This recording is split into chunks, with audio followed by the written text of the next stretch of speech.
Shall we begin? Why not? Welcome to FrankieSense and More. It's like she's got a whole lot of goodness for you with a little bit of sass. Frankie, did you just say...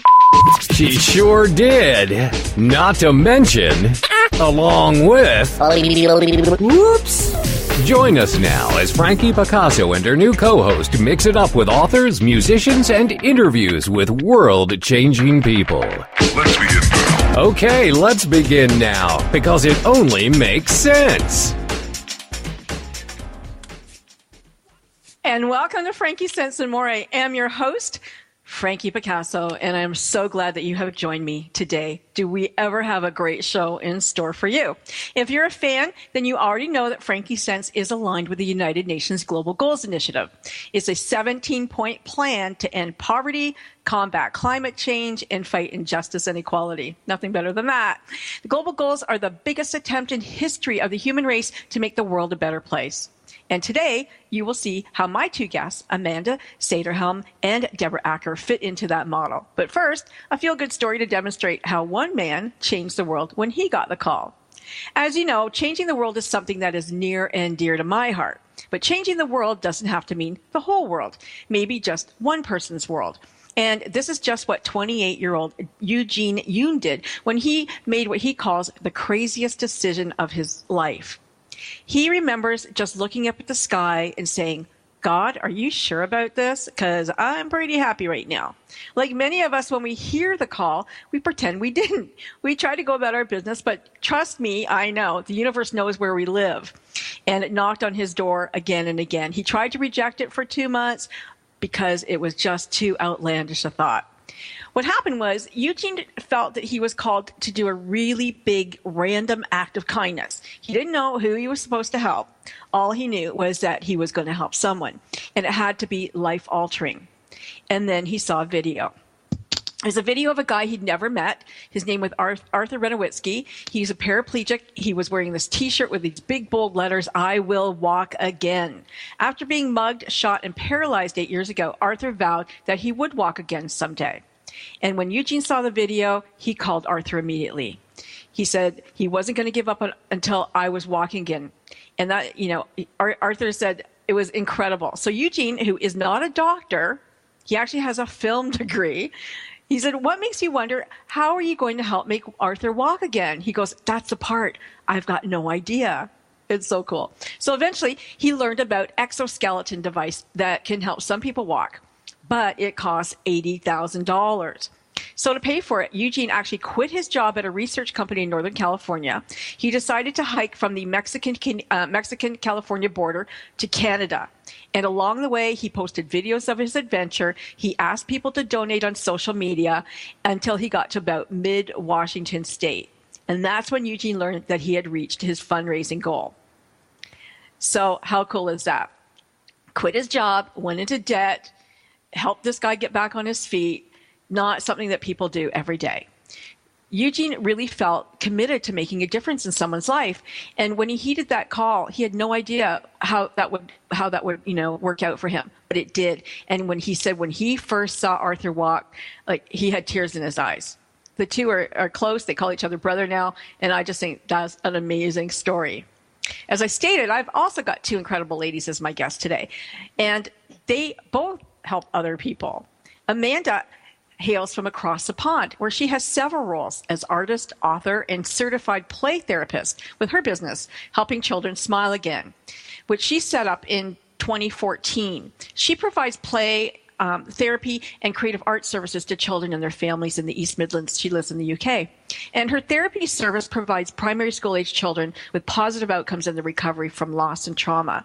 And so to this end, she authored a book that's titled Amanda, help me out here. What's your book title? It's called Isaac and the Red Jumper. That's right, Isaac and the Red Jumper. Thank you. I don't know where I went from this, but it's a really cool little book, and the pictures are just glorious. The colors are amazing. It's a really cute little book. And what was really amazing to me was that when I was reading on your site, it said that one child in every classroom is bereaved. That's a huge number. It is a huge number, and it's not a statistic that many people are aware of. And I think that's partly my mission, is to make people aware that these children are largely invisible. You know, in classrooms, they're very often the quiet, unspoken children, and they get overlooked.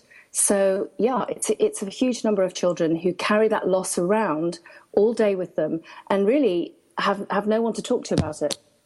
Yeah, they can't talk to their families because their families are grieving. Exactly. And I think children process grief in a very different way from adults.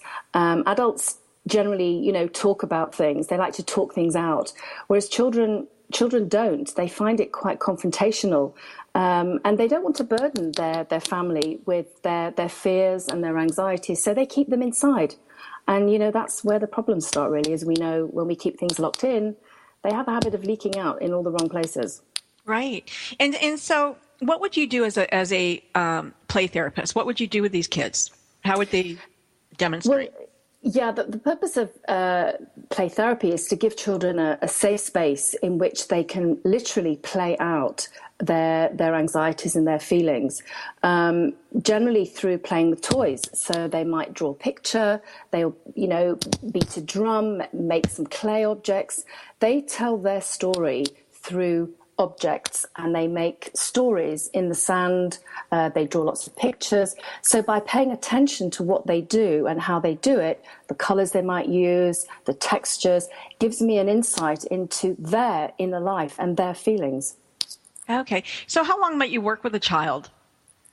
Usually I work with children a minimum of 12 weeks, because we believe that that's the minimum period it takes for a child to have a journey, really. Tell their story. It's important to build rapport, build trust. That all takes time. And once I have their trust, they feel safe. And when they feel safe, they will share. And that's very therapeutic for them, and it's healing for them. And that's really what they need.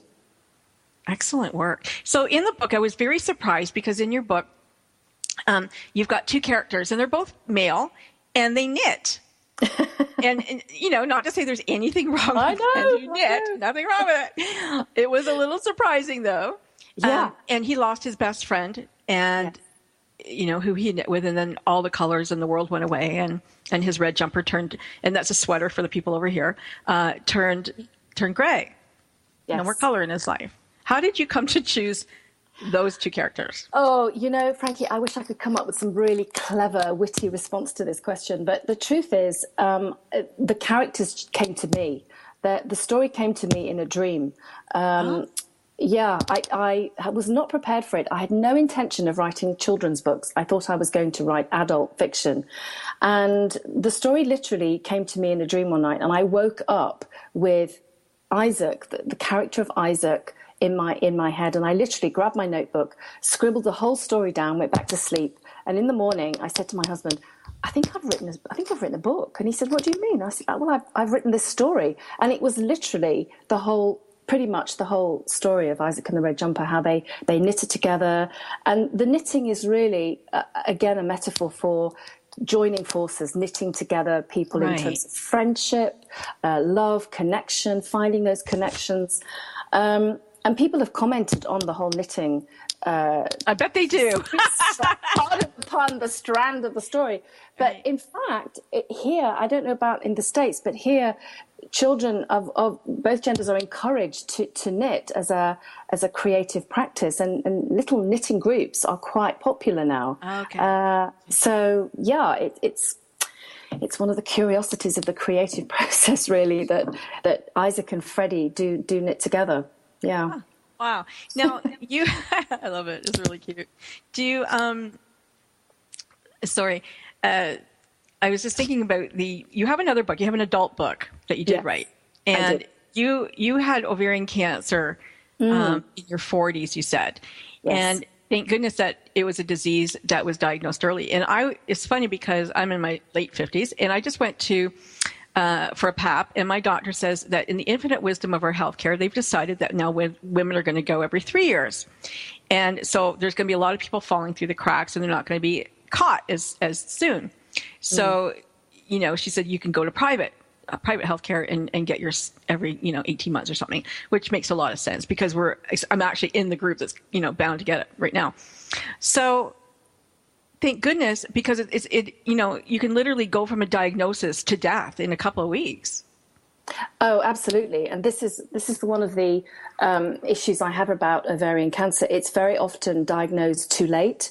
When the symptoms appear, it's generally it may be too late. So the only test that will marker ovarian cancer is called CA125.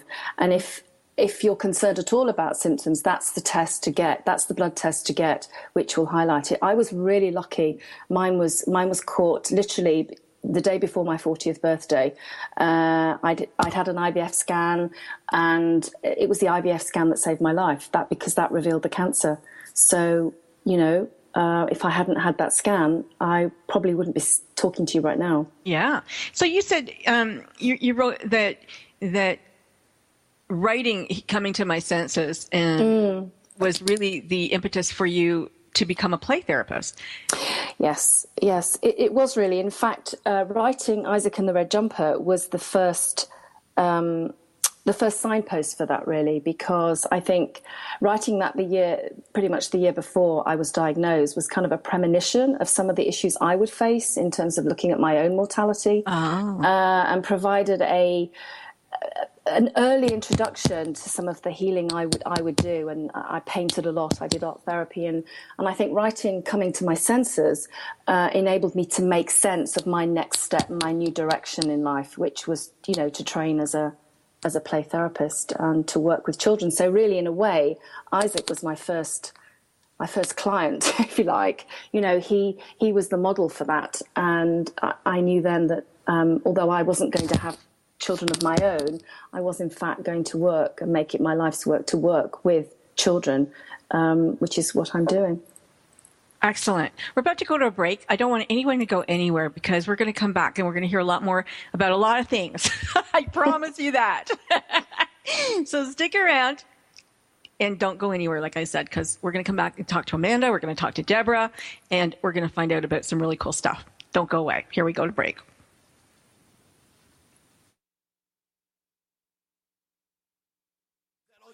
Heck no, we're just getting warmed up. FrankieSense and More will be right back after we pay the bills. It's words you never heard. Do you think engaging in small talk with prospective clients before business negotiations is a good idea? A new study from Nova Consulting Group suggests that it all depends on whether you are male or female. The study found that a little chatter by female professionals before a meeting will generally produce a positive image, but not always positive results. However, male professionals who begin negotiations with a little small talk usually glean favorable returns. This is because there is a preconception that women are already expected to be more communicative than men. And when a man makes small talk, he is perceived as friendlier and likable. But beware that babblery or gossip will only get you into trouble. It's words you never heard. I'm Carolyn Davidson, and you can have fun challenging your words you never heard vocabulary with my free app, Too Funny for Words. It's words you never heard. Who's smarter, dogs or cats? Cat owners, prepare to extend your claws. Studies at Oxford University suggest canines are smarter than felines because dogs are more interactive. Cats prefer to be left alone and mollycoddled. Dogs also have to listen to all our ballyragging commands such as sit, shake, roll over, quit barking, and get off the couch. In addition to understanding the human language, dogs seem to know the difference between right and wrong. In fact, dogs fit the definition of a snap sauce perfectly. A snap sauce is someone who purposefully sneaks the last bite when no one is looking. Our angelic-looking Boston Terrier would always wait until my husband walked out the door before jumping on the couch. It's words you never heard. I'm Carolyn Davidson, and you can have fun challenging your words you never heard vocabulary with my new app, Too Funny for Words.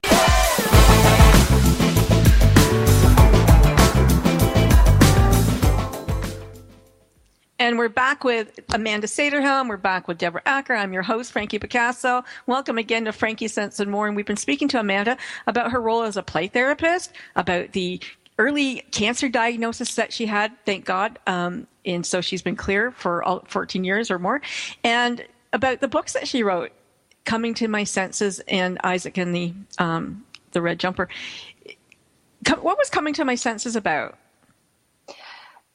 Literally that, becoming aware of the very different aspects of my life, which at the time of my cancer diagnosis were very fragmented. And, you know, I was very stressed. I had a high-powered job in publishing, which, you know, had been very rewarding. But I was approaching a big birthday, and I think looking for some answers about what my life was going to involve next. And I think Coming to My Senses was a way for me to bring all those different strands together and explain what life was going to be like, you know, after cancer. How would I manage to find a way through it, the treatment? How had I been fortunate enough to be one of the 30% of women who survive ovarian cancer, because only 30% do survive, which is a horrendous statistic. It is a horrendous statistic. Yeah, and I'd had a lot of great support. I'd found great mentors, my family, but I think most importantly, I'd painted. You know, I painted over 200 paintings. Wow. During my treatment, and it was a way for me, like the children, really, to express my concerns, my fears, my fear of dying, through the paint rather than. And what did you paint with? Acrylics or oils, or? I started with acrylics, and then I started using watercolors, and I started mixing them. But I pretty much use a no brush technique, so it's a really intuitive way of painting. So rather than using a paintbrush, I mix different colors and have a technique of not actually using a brush, which gives a more direct and... What do you use? A hand? You throw it on? I'm an artist, so I'm asking you. Oh, okay. Oh, wow. How do we do this? Without I literally do. Throw it on and pour it, swirl it, turn it, twist it, fold it. And then I sort of prop them up in the house and leave them. And, you know, they do over a period of time change, as you'll know, that you just get a different look or feel about a painting. And what in them. Yeah. You do, and you don't always see them at the beginning, do you? You don't always notice it at the beginning. Deborah, do you paint? I actually I'm more of a writer. I mean, I enjoy painting, but I don't do it as like a regular practice. I'm more like, I like working out and writing and movement. Yeah. Have you ever had one of those spiritual paintings done where they, you know, the woman, they add color and then they fold it together and they say a prayer or something, and then they open it up and they give it to you and they go, here. And then you take it home and you see your spirit guides, you see all totems, you see all kinds of really cool things in them. I actually have somebody drawing for me right now. You know, he does a call and you get on the call and you like talk about what your vision is for your life. And then it's like an artistic vision board, right? So instead of obviously just going into like magazines and like cutting out words or drawing like pictures, he actually takes like what, you know, kind of basically the energy of what your words, and he translates that into a beautiful, gorgeous, like visual picture of your vision. Wow, it's that's awesome. Really fabulous. Like, I'm so excited. And he'll do a sketch first, so you can, you know, give him input and let him know, like, okay, here's what's working, here's what I'd like to see more of, and then he just keeps modifying until you get to something that feels really good. And then I think he's doing mine with like watercolors, I think, or something. Right. He's doing it with some sort of pretty natural look. So I'm really excited to actually get the picture and see, you know, just see the translation of it. Yeah. Well, you know, I mean, there's so much going on in art, isn't there, Amanda? You've got color therapy going on. You've got, you know, which makes some people like myself, I have to make very colorful paintings because the color makes me feel good. And, you know, and then you've got the image and you manifest. Some people are, you know, through the images, not the words, and some people need words, and it's all exciting, and everybody sees something different. So it's pretty cool. Yeah, and I think the great thing is that it bypasses the left side of the brain. So, you know, for those of us who are analytical or, you know, thinking a lot, I think painting can sidestep that and make it easier for you to self-express, really. Right. Well, we got 3 authors here, and we're no shortage of words, I'm sure. Let's meet Deborah. I'll introduce you to Deborah, and then we can still carry on. Deborah is an intuitive coach and an energy healer, and the host of Truth Talk Radio, and on Transformation Talk Radio. And she works with clients to powerfully break through patterns and move into their authentic truth. Now, truth is something that's very important to Deborah. And on her site, it said, you said, I couldn't be everything to everyone, so I just started being everything to me. Now, your journey started because of a failed relationship attempt. Tell us about that. Yeah, so it was a few years ago now, several years ago now, and I had been, for years, had been aware of the type of guy that I was attracting. I was attracting that same guy over and over and over again. I had the awareness, I was consciously making a different choice, and yet was still calling in the same type of person over and over. And it was basically at that point when I just reached a breaking point. I was like, I had been going through therapy with the same person for several years, and it really nothing was changing, right? Nothing was really working. And, it was at that time that I reached a breaking point, and I was like, something really has to change. And I think, even Amanda was sharing, it's it was sort of, we get to that point in our life where it's just, something just has to change. Mm-hmm. And, for me, that meant just taking massive action, right? Massive action in a different direction, massive action around doing something new to try to change that pattern.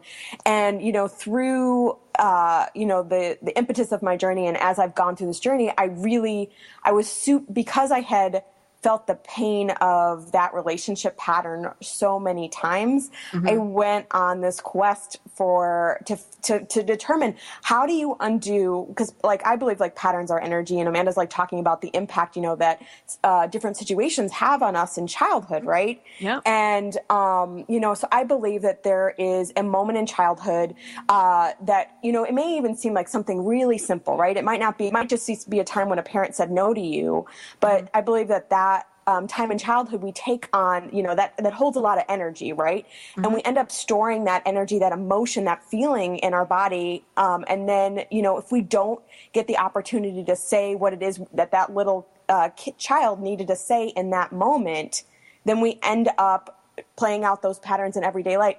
So Amanda, I think it's so beautiful that you're giving children the space to be able to, be able to really, release that and not have them, because it's otherwise, you end up going into your adult life and you're trying to change things. And a lot of times we're not even conscious of what we're doing or why we're, attracting the same thing over and over. Absolutely. And so, you're trying to change something, and it's you can't. So basically the work that I do with my clients is really to give them that space to release the emotion, that energy from that one moment. We clear out all that energy, and all of a sudden it gives them the space to attract something new, attract something that's really truthful to them. So it's really a beautiful thing.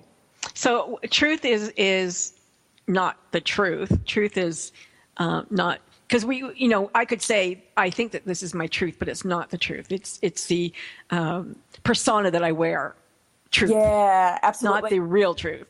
Yeah, absolutely. It's I call it inherited truth, right? Right. Okay. And so it's our inherited truths from our parents, and that, they took on the truth from their parents, and we're walking around thinking, okay, I'm living a life from my truth, but where's your truth? Where has your truth come from? Is it your absolute honest truth? Or is it just the truth of your parents? Maybe, you were growing up and there was a lot of struggle in your world, and you're okay, life is hard. Right. Is that really your truth, or is that just the truth that you saw when you were growing up? Right. Yeah, absolutely. So there's many words for that. But truth is a good one. And so you want to challenge your beliefs. It's a belief system, really, what you're talking about. And you want to challenge those beliefs and ask yourself, I wrote about this in my book, Midlife Mojo, you need to ask yourself, am I really afraid of spiders? Or is it just that my mom's really afraid of them, and so I'm going to be too? Because we do it automatically without thinking. But nobody ever really stops and questions their beliefs until we tell them that they need to. Yeah, absolutely. Right? Yeah. I call it Sorry, I call it the shifting the narrative. Yes. Deborah, you know, what you call finding that, I think it's so true what you say about inheriting stories from our past. And, you know, the body remembers, it has its truth of its own. It will remember those stories and store them in the cells. And then, you know, eventually, if they're not transformed into something else, they, like a truth, it can become a disease. Yeah, no, absolutely. I mean, yeah, it just ends up, well, and the thing is like you were talking about, you know, sort of, you know, your transition and sort of how your transition came about and with, you know, everything that had happened with your health. And it's like, sometimes it takes something really big in our life. Like we get these small signs that are coming up over and over and over again. And it's like, Yes. oh, okay. And you kind of just keep going. And sometimes it takes something really big. It's like a big stop sign, right? And it's like, it takes something just really big to go, no, it's time to stop. It's time to slow down. You're supposed to be going in a different direction. You haven't heard the other signs. It's like, it's time to move in that direction. And so I just think it's really, I think it's so interesting, like the messages that our body has for us and just some of the warning signs really starting to pay, you know, a lot of us, we kind of just go through life and it's like to really, if we could really pay attention to the signs that can be coming our way to create, you know, to tell us, okay, it's time to shift.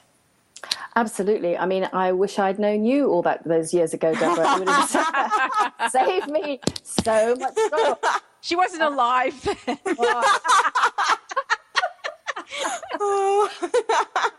I'm not that old, but no, I think it's absolutely intuition and paying. You know, listening. I say that's what really I'm providing for the children is just a space for them to start listening. You know, we have to listen to our bodies, listen to ourselves. Absolutely. And we need to, like in that story, you know, we need to listen to the universe because it really does call on us, even if we don't want it to. We're about to go to a break. Please don't go anywhere. We have lots more conversation. We're going to talk, you know, Valentine's Day is coming up. So we're going to talk about love in a minute. So don't go anywhere because, you know, I want to know what your love life feels like. Or love, do you love yourself? Who do you love? Let's find out when we come back. I know who I love. Do you guys know who you love? Absolutely. Yeah.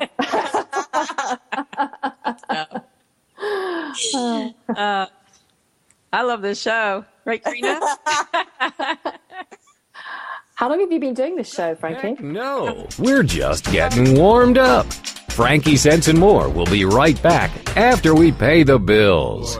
LinkedIn. It's a great tool and a great way to do business in today's social media driven world. And Carol McManus is the LinkedIn Lady with the LinkedIn Lady Show. Tuesday and Wednesday afternoons at 4 p.m. Eastern on allbusinessradionetwork.com. The LinkedIn Lady Show is designed to inform, inspire, and educate businesses. Every social media site has a specific demographic, personality, and purpose. And the LinkedIn Lady will interview a variety of guests, such as business owners who can showcase their business and talk about how they use social media, such as Facebook, Twitter, YouTube, Google+, Pinterest, and of course, LinkedIn. For more on Carol and the show, check out her website, LinkedInLady.com. As trends change and new applications become available, the LinkedIn Lady Show will bring that information to you in an easy-to-use, fun, and engaging way. Every Tuesday and Wednesday afternoons at 4 p.m. Eastern, it's the LinkedIn Lady Show with Carol McManus on allbusinessradionetwork.com.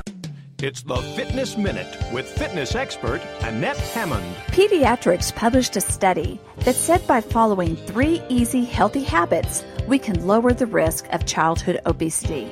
Implementing 3 family habits, eating dinner together, making sure kids get enough sleep, and limiting TV can help. The combination of these 3 habits is associated with a lower risk of obesity in children, according to a new study. The study found that children who ate dinner with their families more than 5 times a week, slept for at least 10.5 hours a night, and watched less than 2 hours of TV a day were 40% less likely to be obese than children who did none of those things. Keeping kids active and moving along with these habits will keep the weight off and the energy going. I'm Annette Hammond. If you're a fan of Fitness Minute, like us on Facebook at Fitness Minute with Annette Hammond.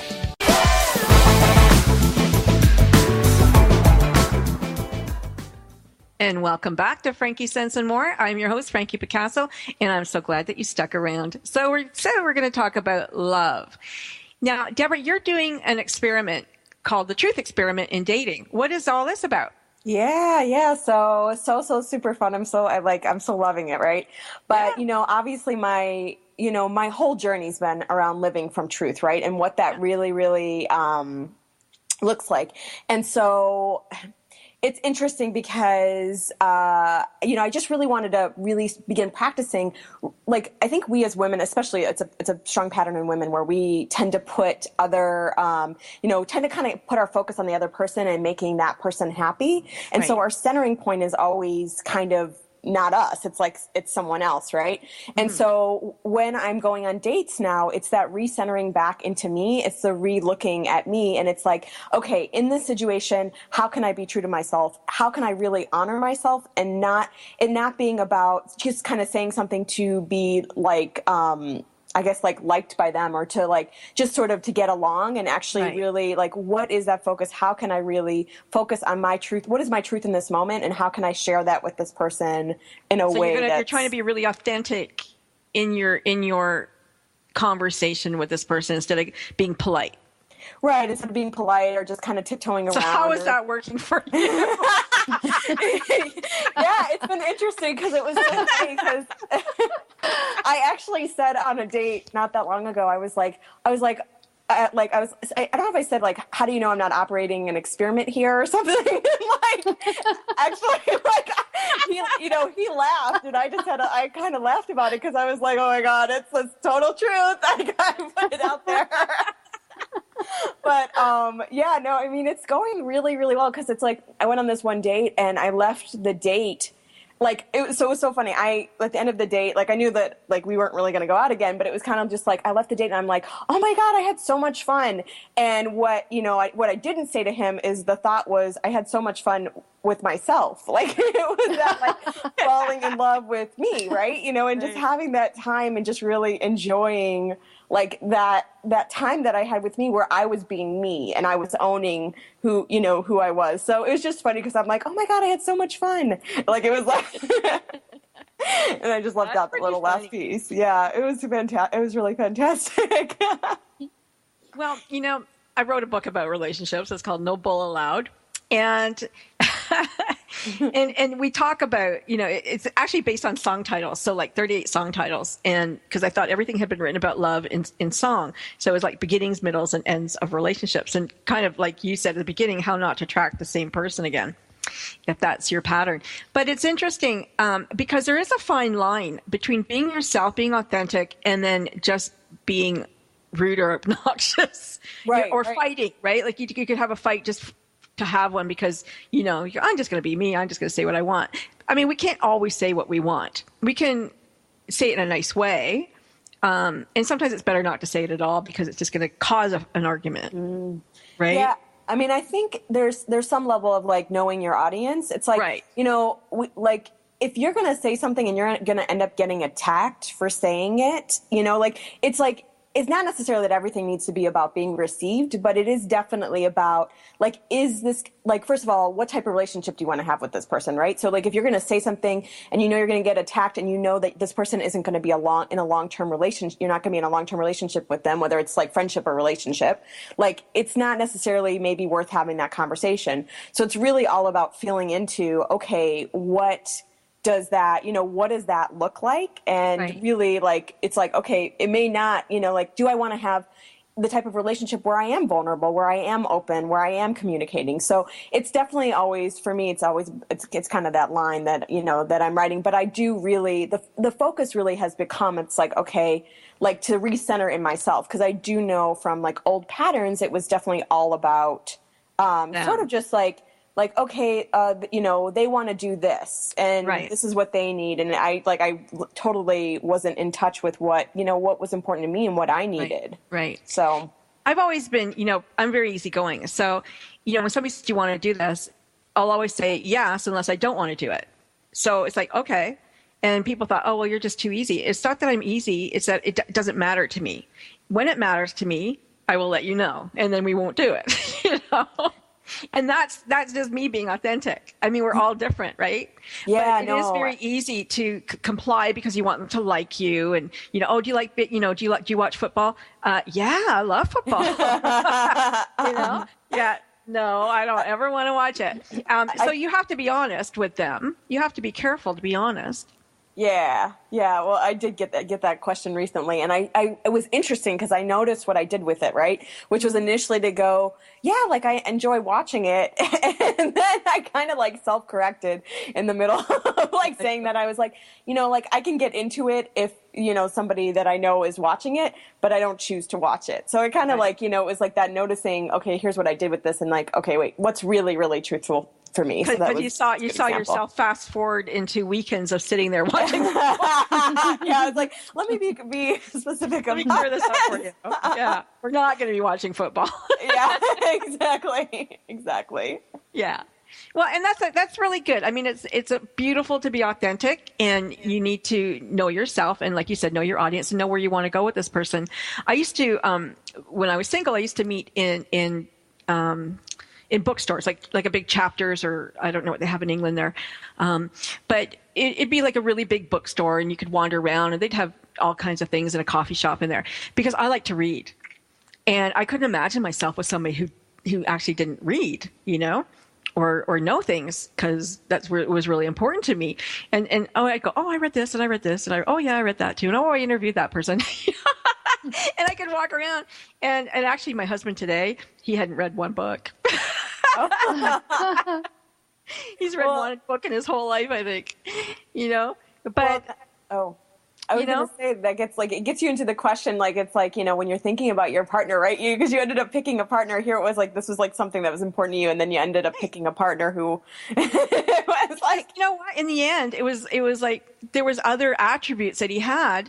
And, if I could save that for, reading's a lonely activity anyway. I mean, yes, you can discuss a book, but, I can discuss the books with lots of people. I can discuss the books on air, right? So it really, in the end, was it, if you put it on that scale of 1 to 10, how important is it? And, it wasn't that important. Yeah. It was important that he was intelligent. That was important. But it wasn't important that he had read everything that I had. Yeah, absolutely being mindful about, like, it's like, oh, is this really important? Yeah. And there's a big distinction, because it's not only how important is it to you, that it's red or green, but, on the scale of 1 to 10, how important is it, if it's red or green, but then how important is it really to the scheme of your life? Important, Right. It's two kinds of important. Yeah, well, and it's interesting, like I would use the example for me of exercise, right? It's like I definitely know that I need a partner who's active and who, likes to do things that are physical, but does he need to come with me to dance class? No. So right. I would definitely use that as a good example. Yeah. And, Amanda, you're married, right? Yes, I am married, yeah. And so how does your husband feel about, is he somebody who's very empathetic like you, or does he get it?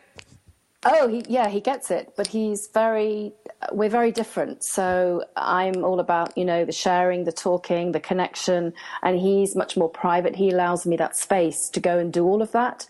Right. He's the kind of steady, rocky foundation, really, that enables me to sort of go back. But, we've been together 23 years, married 20. So it's interesting hearing what you're saying about being authentic, because I think that's been a real journey for both of us to, reinvent ourselves. You go through different cycles of change when you're together that long, and learning to be truthful is really challenging when you're married. I think it's something I've really, really struggled with, how to be truthful without being hurtful, but yet to remain. Which is very difficult, and I often haven't had a filter. So it's been all out there. But I've learned to there are some things, as you say, that don't need to be said. But on the other hand, in coaching, we talk about the withhold is a lie. So if you don't tell your partner something that's really meaningful to you, then that withhold is a lie for them, and they can't read minds and you can't expect them to be that person you want them to be if they don't know about it. Yeah. I think that's very true. And I think as long as you stay in the I, I feel, I want, I need, rather than, you don't do this or you make me feel bad. I think that's always good to center, to stay with. Well, actually, I feel this. Right. And give that person the space to then say how they feel without trying to tell them what you think they should do. Yeah. Well, nobody's supposed to make you feel anything except for yourself. So when you work with kids, they go, well, I feel really bad, or my mom makes me feel bad because of whatever, how do you handle, I mean, they're young kids. I know with my own kids, once they hit their mid-20s and they're like, well, you did this to me. I'm like, listen, buddy, you're grown up now. Yeah, I might have did that to you at one point, but I haven't been in your life like that for a really long time. I don't tell you what to wear. So, it's time to make your own choices. And we can all do that. So with children, how do you work with them in that respect for truth? You're right. Children don't say things as grown-ups would. They wouldn't say, well, my mom makes me feel this way or that way. But they do speak through the objects and in the room. So, various objects can stand in for mum and dad, and they can then speak their truth through those objects. So they do get to say all those things. But I guess the difference is I'm not there to judge or criticize. I'm there to empathize. So, and I'm not there to tell them it's different. If that's their view of the world, if that's how they feel, I'm there to, as I say, to empathize and to reflect back, because that's their reality. That's how they feel at that time. So it's not about you're walking again. I think you're walking again. In the book, Isaac's friend baked him cookies and baked him sweets, treats to make him feel better. And that's something that oftentimes parents will do. Here, let's give them a sweet and shut them up. We only got a minute here. We're going to go on a break. But was that intentional, or is that just because it's a nice thing to do? That's a really great question. I think it was simply that it was a nice thing to do. I hadn't thought about it from that point of view, actually, of it being a. Do you mean a bit like a bribe of some sort? Well, like a metaphor. Yeah, I mean, because that's what parents do. Here, I'll give you a lollipop, right? I'll buy you this chocolate bar. Now you're good to go. I think Jenny is definitely representing the idea that sometimes it's about trying to help, trying to fix. Okay, yeah. When it's actually not about that. And that clearly, I got that idea, but I just thought I'd mention it. No, great point. So if you're listening, do you give, candy to your kids? We're going to a break right now. Stick around. Don't go anywhere. We're coming right back with Deborah and Amanda. No, we're just getting warmed up. FrankieSense and more will be right back after we pay the bills. Shh, listen, something is brewing. The beautiful business evolution is coming. The way we do business is about to change for the better, forever. This is real business at its very best. On Beautiful Business Radio, you will learn what it means to truly prosper, how to nourish yourself and your business, how to earn what you deserve and make a difference in the world. The tide is rising, the change is here. Discover a new way to live, love, and partner with yourself and your business on Philippa Rowlands Presents Beautiful Business Radio, where you matter and your business thrives, every Tuesday at 3 p.m. Central Standard Time, only here on the Woohoo Radio Network.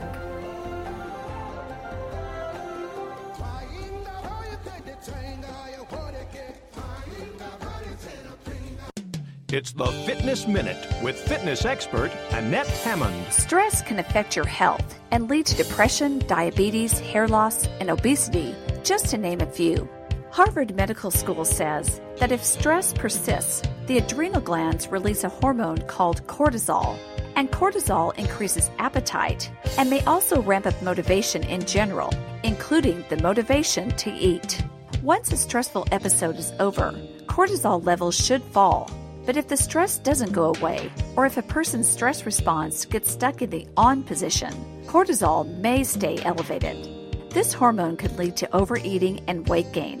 For those who have chronic stress, finding ways to manage it is not only good for your emotions, it is imperative to your weight and health.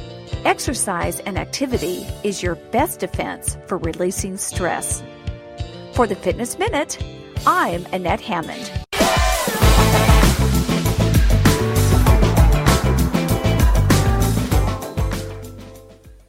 and welcome back. I'm Frankie Picasso, your host. If you have a child who has been through a traumatic event, who is grieving, you might want to look for a counselor such as Amanda. Amanda, I know that you're across the pond, but tell folks or give them your website, please, and then maybe if there's an organization that they can look up around the world, I don't know, maybe they can look out for that, or you could help them. I don't know. Oh.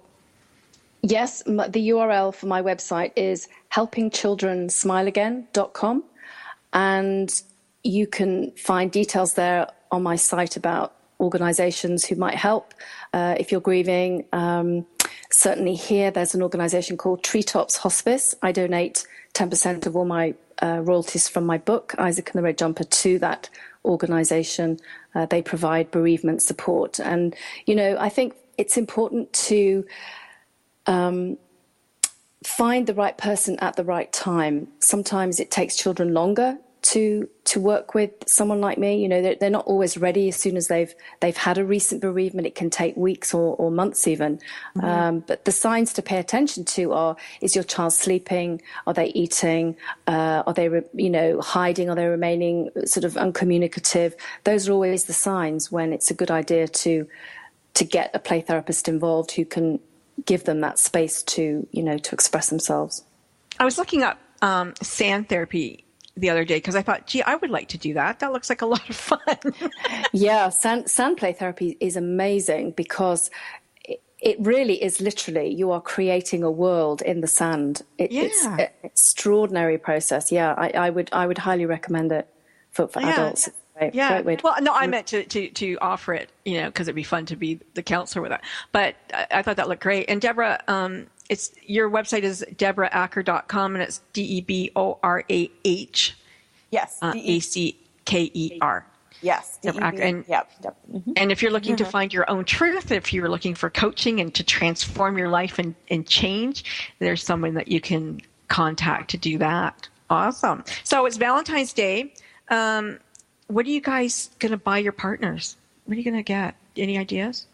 Or what do you want to do? I have no idea. And I'm single, so I'm going to buy myself something. I wrote an article about that on what's that website? I don't remember what it's called now, but it's still up there. I know it's still up there about treating yourself as your own Valentine if you don't have anybody.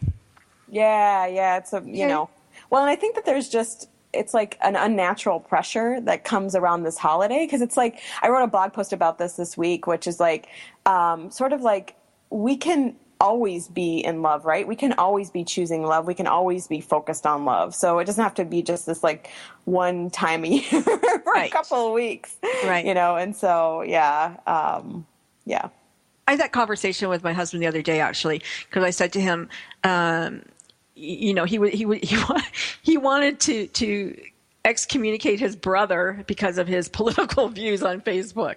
And I'm like, oh my God, like people are allowed to think what they want. However, think about love in the greater sense, in that, you don't like what he's thinking, but he's still a human being. He's still your brother. He's, somebody that is a lovely person. And if we can stop judging people and just love them in the greater sense, it's so much nicer. I mean, we would be walking in a much nicer world.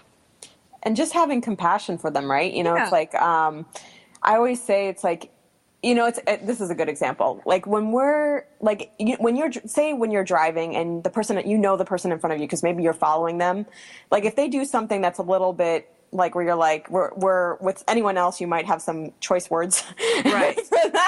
You just have that compassion and you just have that love for them, right? And so it's kind of like just like that in everyday of life, right? It's like that piece of just, can I just treat strangers like I would my family, my friends, and bring in that compassion and love. No, you're a twin. You have a twin sister. You're a twin. So yes. do you practice on her to love yourself?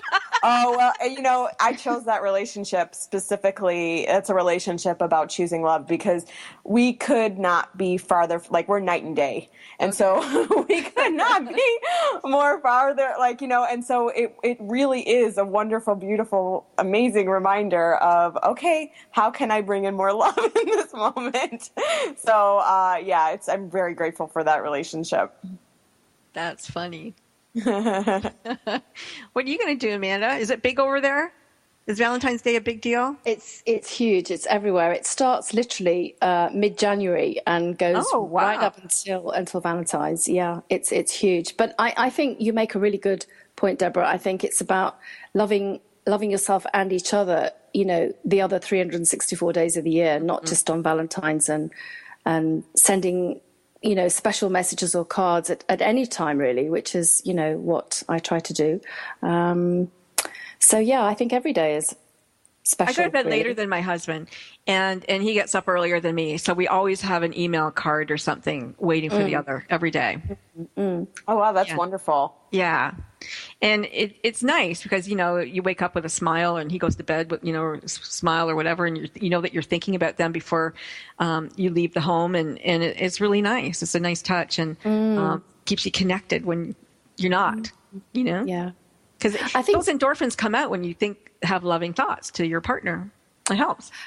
It does. And I think you said, Deborah, I think it's about accepting, the other person as they are, not trying to change them, just accepting. There's a lot of love that comes through acceptance. Yeah. I see it in the playroom. It's one of the guiding principles that I work to is to accept the child where they are and for who they are, and not try and change them. And I think I see a lot of parents really struggle with that, really, really struggle. If only he'd say this or do that or do it differently. But it's just about accepting people as they are sometimes. Yeah, absolutely. Well, it's like when you tune into that energy, right? So it's like if you think about how we feel when we're not accepted, it's like it's so heavy and it hurts so bad. And it's one of those things. And so it's like, to have that reflected to us, like we could just, it's okay, it's safe to be who we are, and we can just be who we are. I mean, there's something so beautifully powerful about that.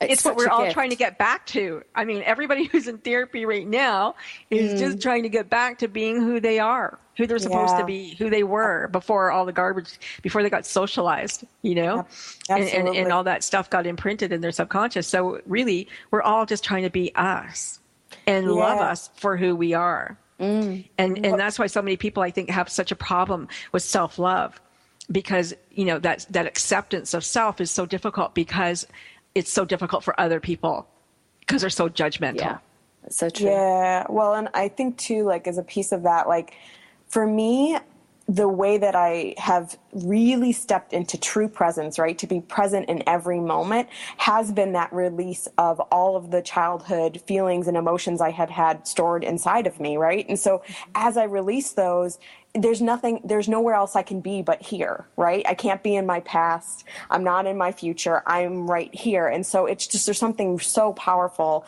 as you start to love yourself and really honor the hurt and those feelings that that happened when you were growing up, when our parents were just trying to be our parents and they were just trying to do the best that they knew how in that moment. And it's like, there's something so powerful about that because it really just brings you into true presence. Absolutely. I told my kids, I said, you didn't come with a guidebook. You really didn't. Everything's on the fly. You got to figure it out as you go. And, nobody said I was going to have a screaming, crying kid for whatever. And nobody, I didn't sign up for that. I signed up for the cute, cuddly, kissable ones. So, everybody, I think they really do try to do the very best with what they know or how they grew up knowing, right? That's all we know until we're educated, until we know better. Yeah, absolutely. But love is the way to go. So really quickly, because we don't have that much time, I do want to talk about world travel, because you said, Deborah, that you love to travel and you've been on every continent, which is very unusual for Americans because they don't usually leave the country. Yeah. No, part of my path here, part of my journey here is like really experiencing, it's taking on all of life and really jumping in and diving into that adventure, diving into that fearlessness. And then the piece of it too is just like, it's experiencing all cultures, right? And realizing there's beauty everywhere and there's beauty in the differences. Mm-hmm. So it's like so many times we we make something wrong because it's different. And it is so wonderful and yummy when you get to experience like these like beautiful places and just the people that are all over the world, because everybody has a gift, has a truth. And it's just really wonderful to connect into that and tap into that. So what was your favorite place to go? Oh my gosh, I have one on every continent, but one of my top ones was Australia. So like Sydney, I got a free trip out there, which wow. Which was awesome. Like basically about a year earlier, I said, I'm going to go to Australia at the end of the next year. And I kind of totally forgot I even said that, right? Mm-hmm. And my stepmom flies for United. And so about a month before the end of the following year... She's a pilot or is she a stewardess? She's a stewardess. And so she, about a month before the end of the year, my dad calls me up and he's like, do you want to go to Australia? And I was like, yeah. And it was my last continent too. So it was like, oh yeah, of course I do. And so ended up like getting the opportunity to go with her on one of her trips, which was like, so it was wonderful. It was really fabulous. Wow. What about you, Amanda? I've lived in South Africa, actually. I lived in South Africa for 10 years in the late 70s. Yeah.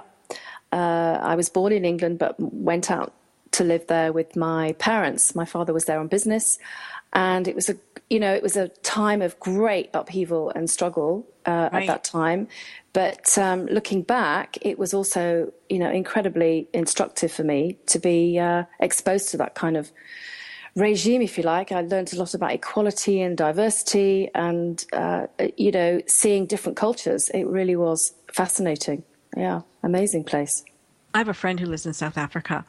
And, yeah. And she lived in England, too, for a little while. She's just gone back. But absolutely amazing. And it is, she wrote a book called Saving Mandela's Children. A fabulous book. Oh, wow. I looked that up. Yeah. Yeah. Really, really good. Yeah. But the struggle that she had raising, she had a group home for children, an orphanage, and just absolutely incredible. Well, okay, I see 1 minute left. I want to thank both of you ladies for being my guest today. It was really fun to hang out with you. Thank you so much for that. And, I guess wherever you are in the world and you're listening to the show and you download the show, please share it with your friends. And if you have a child who is struggling, look at some of the signs that Amanda mentioned about not sleeping, eating, maybe acting out violently. And if you're, dating and your pattern has been to invite the wrong, person into your life over and over again, then maybe you want to look at what Deborah's talking about and just find your own truth and find those patterns and limiting beliefs that you have and blow them out of your subconscious and try to do something new. Anyway, goodbye, everybody. Thanks so much. Thank you so much. Thank you. Thank you. See on the beat, Hit Rash Production.